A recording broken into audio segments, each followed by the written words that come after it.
When HOA President Karen Williams walked into Judge Judy's courtroom, demanding $2.3 million from McDonald's for making her too addicted to Big Macs, she thought she had the perfect victim story. She had her fake tears ready, her dramatic weight gain photos, and a lawyer who promised her an easy payday. But what Karen didn't know was that Judge Judy had already seen the McDonald's security footage. Hours and hours of Karen ordering not one, not two, but 4 complete meals at a time, sometimes visiting 3 different locations in a single day, and screaming at teenage employees when they suggested maybe she'd had enough. Judge Judy had the receipts, literally thousands of them, showing Karen spent over $47,000 at McDonald's in just 8 months. But the most devastating evidence was the secret recording Karen's own neighbor had made, capturing her bragging about how she was going to milk McDonald's for millions while eating a Big Mac during the conversation. Before we dive into this incredible case, tell me in the comments where you're watching from. I love seeing where my viewers are around the world. And don't forget to hit that subscribe button so you never miss more unbelievable cases like this one. Now sit back, relax, and enjoy the video. What happened next wasn't just a legal smackdown. It was a complete and total destruction that left Karen sobbing, her lawyer speechless, and the entire internet cheering for justice. Judge Judy didn't just dismiss the case. She delivered a single sentence so savage, so perfectly brutal, that it ended Karen's reign of terror forever and turned her into the most hated woman in America overnight. This moment sparked a national celebration and went viral for all the right reasons. Because sometimes, just sometimes, entitled people get exactly what they deserve. If you're ready to see the most satisfying takedown of entitled behavior ever caught on camera, smash that like button right now. This story will make you believe in justice again, and trust me, you're going to want to watch every single second of Karen's complete humiliation. Karen Williams wasn't just any ordinary complainant. She was the kind of HOA president that made grown men consider moving to different states. For 3 years, she had ruled Maple Ridge Estates like a petty dictator, issuing violation notices for everything from lawn grass being 1 inch too tall to children's chalk drawings on their own driveways. She had personally filed 47 separate complaints in the past year alone, including citing an elderly veteran for his unapproved wheelchair ramp and threatening to fine a family whose toddler's birthday balloons were deemed visual pollution. But Karen's real obsession wasn't rule enforcement. It was McDonald's. Every single morning at exactly 9:37 a.m., Karen's silver BMW would pull into the McDonald's parking lot on Elm Street. She had a routine that the teenage employees knew by heart. 2 Big Mac meals, large fries, large Coke, apple pie, and chicken nuggets. But that was just breakfast. She'd return for lunch, ordering the same thing again, plus a McFlurry. Dinner meant a 3rd visit, this time adding fish fillets and extra burgers. The employees started calling her the 4-meal lady behind her back, watching in disbelief as this tiny woman consumed enough food to feed a family of 6, 3 times a day. Sarah Martinez, the morning shift manager, later testified that Karen would become violently angry if they were out of Big Mac sauce, once screaming so loudly that other customers left the restaurant. She threw her purse at me because we ran out of apple pies, Sarah recalled, her voice shaking. She said McDonald's was ruining her life by not having enough food ready. But Karen had a plan brewing in her twisted mind, one that would make her McDonald's obsession profitable. The lawsuit she filed claimed that McDonald's had deliberately targeted her with addictive ingredients, knowing she had an addictive personality and exploiting her weakness for profit. Her legal documents, filed by ambulance-chasing attorney Rick Morrison, painted Karen as an innocent victim of corporate greed. She claimed the restaurant chain had scientifically engineered their food to create dependency, causing her to gain 83 pounds and suffer severe emotional distress. The demanded compensation was staggering. $2.3 million for pain and suffering, another $500,000 for medical expenses, a lifetime ban on McDonald's advertising in her neighborhood, and mandatory addiction warnings on all McDonald's packaging. But the truth about Karen's McDonald's habit was far more disturbing than anyone realized. Security cameras had captured her visiting not just one location, but rotating between 4 different McDonald's restaurants throughout the day. She would drive to the Elm Street location for breakfast, hit the downtown branch for lunch, swing by the mall location for her afternoon snack, and finish at the highway McDonald's for dinner. When one location would recognize her and suggest she might want to slow down, she'd simply drive to another one. She had developed elaborate lies for each staff, telling them she was buying food for her sick mother, her office workers, or homeless people. In reality, she was consuming every single item herself, often eating in her car in empty parking lots to hide the evidence. The most shocking revelation came from her own HOA meeting minutes, where Karen had bragged to other board members about her foolproof plan to retire early. She had told them, with a straight face that she was going to gain as much weight as possible eating McDonald's, then sue them for millions claiming they had made her addicted. She called it the perfect victim strategy, and even suggested other HOA members try similar lawsuits against different fast food chains. One board member, disgusted by Karen's scheme, had secretly recorded that entire conversation on her phone. Rick Morrison, Karen's lawyer, had taken the case purely for the media attention, believing he could pressure McDonald's into a quick settlement to avoid bad publicity. He had no idea that his client was already infamous in her own community for her outrageous behavior and fraudulent schemes.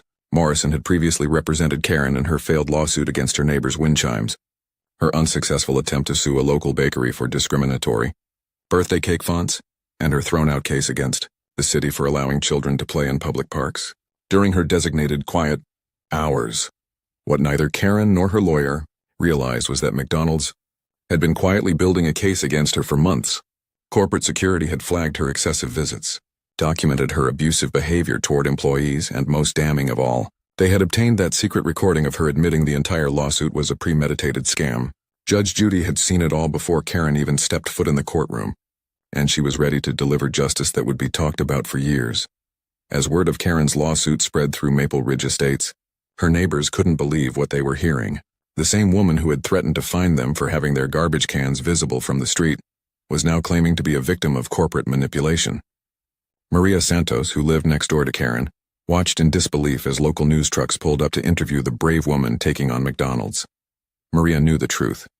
She had watched Karen leave for McDonald's every morning like clockwork, returning hours later with multiple bags of food that she'd consume while writing violation notices for her neighbors.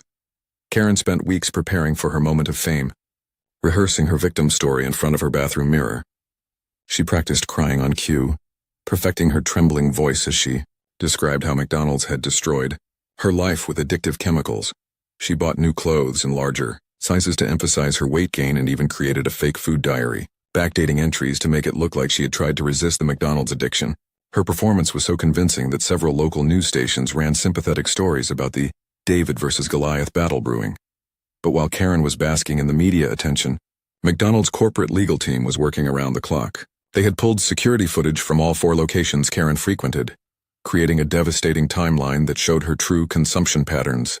The footage revealed Karen eating in her car immediately after ordering, then returning inside to order again, sometimes within the same hour. They documented her throwing tantrums when items were unavailable, her lies to different staff members, and most damning of all, her celebration dance in the parking lot after particularly large orders. Behind the scenes, something much bigger was happening. Judge Judy's production team had received an anonymous tip about Karen's real reputation in her community. They discovered her history of frivolous lawsuits, her tyrannical HOA leadership, and most importantly, they obtained that secret recording from the HOA meeting, where Karen had outlined her entire scam. Judge Judy herself had personally reviewed every piece of evidence, and she was furious. This wasn't just about a frivolous lawsuit anymore. This was about a woman who had built her entire life around manipulating and bullying others, and Judge Judy was about to end it. The night before the trial, Karen sat in her bedroom surrounded by boxes of McDonald's receipts she planned to use as evidence of her victimization. She had no idea that those same receipts would become the weapon used to destroy her. $47,000 spent in 8 months, sometimes $300 in a single day across multiple locations. She smiled to herself, convinced she was about to become a millionaire. Her lawyer, Rick Morrison, was equally confident, having prepared dramatic opening statements about corporate responsibility and victim rights. Neither Karen nor her lawyer knew that Judge Judy had already made her decision. The evidence was overwhelming, the fraud was obvious, and the justice would be swift and brutal. As Karen laid out her outfit for the next day, practicing her victim face one last time, Judge Judy was preparing to deliver a verbal destruction so complete, so devastating, that it would end Karen's reign of terror forever. The stage was set for the most satisfying courtroom takedown in television history. The courtroom was packed beyond capacity, with cameras rolling and spectators whispering in anticipation. Karen Williams strutted in wearing her carefully selected victim outfit, a loose-fitting dress meant to emphasize her weight gain, clutching tissues she planned to use during her tearful testimony. She nodded confidently at the cameras, completely unaware that she was walking into a trap that would destroy her life in the next 10 minutes. Judge Judy entered with her trademark stern expression, but those who knew her well could see something different in her eyes today. This wasn't just another case. This was personal. She had spent the previous evening reviewing every piece of evidence, and what she had seen had disgusted her to her core. As she took her seat, Karen smiled and waved at the gallery, basking in what she thought was her moment of triumph. Rick Morrison, Karen's lawyer, stood up with dramatic flair and began his opening statement. Your Honor, my client is the victim of corporate manipulation and predatory marketing. McDonald's deliberately targeted her with addictive ingredients. Knowing she had a vulnerable personality, Karen nodded along, dabbing her eyes with tissues as Morrison painted her as an innocent victim of big corporate America.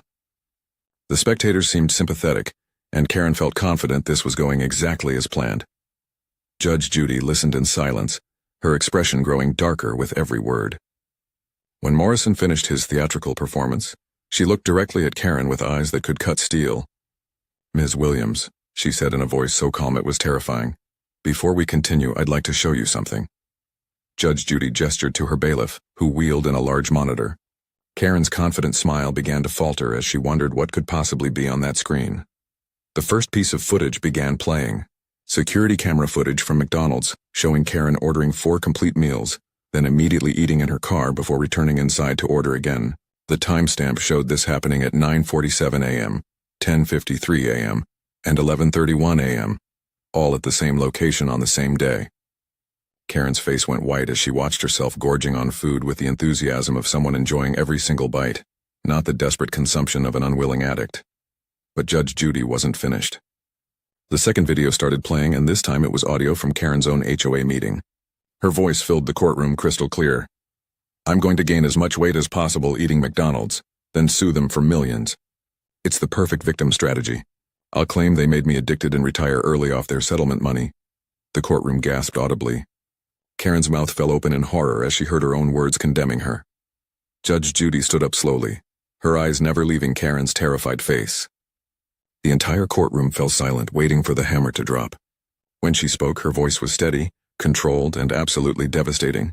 Ms. Williams, McDonald's didn't make you addicted. Your greed, your entitlement, and your complete lack of moral character made you a con artist. You're not a victim. You're a predator who tried to steal millions of dollars through fraud. Case dismissed, and you will pay McDonald's entire legal fees, which total $45,000. The courtroom erupted. Karen collapsed into her chair, hyperventilating as the reality of her situation crashed down on her. Her lawyer sat frozen, knowing his career had just taken a massive hit. But Judge Judy wasn't done. She leaned forward and delivered the final blow that would haunt Karen forever. And Ms. Williams, I'm forwarding this evidence to the district attorney for potential fraud charges. Court officers, please escort this con artist out of my courtroom. If you're loving this absolute destruction of entitled behavior, hit that subscribe button and ring the notification bell. Judge Judy just delivered the most savage takedown we've ever seen, but the fallout is about to get even more intense. Within 15 minutes of Judge Judy's devastating ruling, the courtroom footage was already spreading across social media like wildfire. The clip of Karen's confident entrance, followed immediately by her complete meltdown, became the most shared video of the year. TikTok exploded with reaction videos, memes of Karen's horrified face flooded Twitter, and Instagram influencers were creating content about the most satisfying takedown ever filmed. The hashtag #HonorKarenVias McDonald's was trending worldwide within the hour, with millions of people celebrating the destruction of entitled behavior. Back at Maple Ridge Estates, Karen's neighbors were glued to their phones, watching their tyrannical HOA president get obliterated on national television. Maria Santos, who had endured 3 years of Karen's harassment, broke down crying tears of joy as she watched the woman who had made her life miserable face real consequences for the first time. Within 2 hours of the verdict, an emergency HOA board meeting was called. The vote was unanimous and swift. Karen Williams was immediately removed from her position as president, effective immediately. Her 3 years of terrorizing the neighborhood were officially over. The media reaction was unlike anything anyone had seen before. CNN legal analysts praised Judge Judy's handling of the case, calling it a masterclass in exposing fraud. Fox News ran the story as their lead segment, with hosts celebrating the victory against frivolous litigation. Even late-night talk show hosts were dedicating entire segments to Karen's humiliation, with Jimmy Fallon creating a top 10 list of Karen's worst HOA violations and Stephen Colbert doing a spot-on impression of her fake crying in court. But the real explosion happened when McDonald's released their official statement. Instead of gloating or attacking Karen, they took the high road with a response that made the internet love them even more. We believe in personal responsibility and healthy choices. We're grateful to Judge Judy for seeing through this fraudulent claim and protecting businesses from predatory lawsuits. The $45,000 we'll receive from Ms. Williams will be donated to childhood nutrition programs in underserved communities. The statement went viral instantly, with thousands of people praising McDonald's class and dignity and victory. Meanwhile, Karen's world was collapsing in real time. Her real estate office, embarrassed by the national attention, fired her immediately via email, while she was still sitting in the courthouse parking lot. Her professional license was under review by the state board, after colleagues complained about her bringing shame to the industry. Her own children, mortified by their mother's behavior, posted statements on their social media accounts distancing themselves from her actions. Her daughter's post read, "I am horrified and embarrassed by my mother's behavior. This does not represent our family's values, and I do not support her fraudulent lawsuit in any way." The legal consequences kept piling up. Not only did Karen owe McDonald's $45,000 in legal fees, but the district attorney's office announced they were launching a formal investigation into fraud charges. Legal experts on every major network explained how Karen could face up to 5 years in prison if convicted of attempted fraud. Her lawyer, Rick Morrison, was facing his own professional crisis as the State Bar Association opened an ethics investigation into whether he had properly vetted his client's claims before filing the lawsuit. Perhaps most devastating of all was the discovery of Karen's other pending lawsuits. She had active cases against 3 other local businesses, all claiming various forms of discrimination or harm. Her bakery lawsuit, claiming emotional distress from birthday cake font discrimination, was thrown out within hours of the Judge Judy verdict. Her case against the city for allowing excessive child noise in public parks was dismissed the same day. Every judge in the county now knew exactly who Karen Williams was, and none of them wanted to waste court time on her manufactured grievances. The internet had turned Karen into the most hated woman in America practically overnight. Her address had been discovered and shared online, forcing her to hire private security as protesters gathered outside her house. Signs reading "Justice for McDonald's" and "Karen got served" lined her street. Local news stations camped outside her home, hoping to catch a glimpse of the woman who had become the face of frivolous litigation gone wrong. Karen Williams had wanted fame and fortune from her lawsuit. Instead, she got infamy and financial ruin, and America was absolutely loving every second of her downfall. At the McDonald's on Elm Street, 18-year-old Sarah Martinez was finally able to smile at work for the first time in months. For over a year, Karen had made her shifts a living nightmare, screaming at her for everything from ice machine malfunctions to French fry temperatures. "I used to cry in the storage room after she left," Sarah told reporters. "She made me feel worthless. Today I feel vindicated. She can never hurt me or my co-workers again."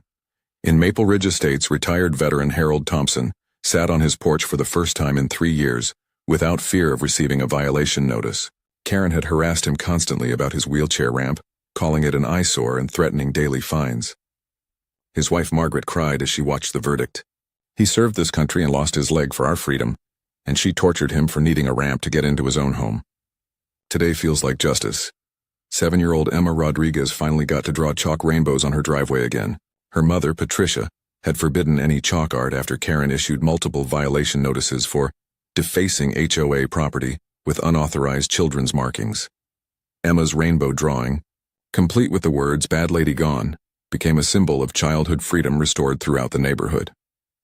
6 months after Judge Judy's devastating verdict, Karen Williams had completely vanished from public life. Her house in Maple Ridge Estates sat empty with a "for sale" sign that had attracted 0 buyers, once word spread about its infamous former owner. She had quietly moved to a small apartment 3 states away. Her social media accounts deleted, her real estate career destroyed, and her reputation permanently ruined. The $45,000 judgment had forced her into bankruptcy, and the criminal fraud investigation was still pending. Karen Williams had gotten exactly what she deserved, and America had moved on without giving her a second thought. But the positive impact of her downfall continued to ripple through the community. Maple Ridge Estates elected a new HOA board that immediately repealed every one of Karen's ridiculous rules. Children could play freely, veterans could maintain their accessibility ramps without harassment, and neighbors could actually enjoy their homes without fear of petty violations.